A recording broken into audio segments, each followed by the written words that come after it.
దైవ మర్మములు సహోదరుడు భక్తసింగ్ గారి యొక్క అనుభవంలో దేవుడు ఆయనకు బయలుపరిచిన దైవ మర్మములు ఈ దినభాగము డిసెంబర్ 29 చదువుచున్నాను.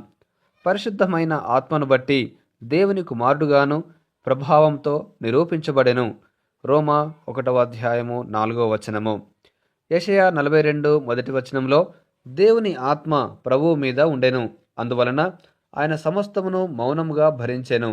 ఆయన సత్యమును అనుసరించి న్యాయము కనపరచెను. ఎటువంటి లోక ఆయుధములు లేకుండా క్రీస్తు ప్రభువు పోరాడి జయించెను. ప్రభువు తన దీనత్వము ద్వారా, సేవ ద్వారా ప్రజలను ఆకర్షించనే గాని అధికారంతో కాదు. యెషయా గ్రంథం 61వ అధ్యాయం 3వ వచనంలో పరిశుద్ధాత్మ ద్వారా ఆయన సువార్త ప్రకటించెను. ప్రేమ సహనములతో ఆయన సువార్తను ప్రకటించెను. ప్రజలకు సువార్తను ప్రకటించుటకు ప్రభువు మనలను కూడా అభిషేకించును. రోమా 1వ అధ్యాయం 4వ వచనంలో ప్రభువు మృతులలో నుండి పునరుద్ధానుడైనందున పరిశుద్ధాత్మ ద్వారా దేవుని కుమారుడని వెల్లడి ఆయను.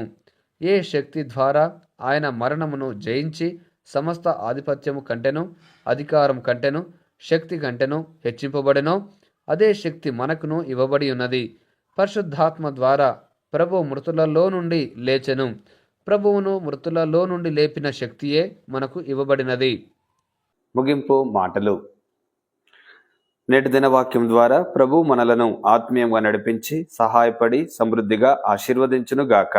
ఆమెన్.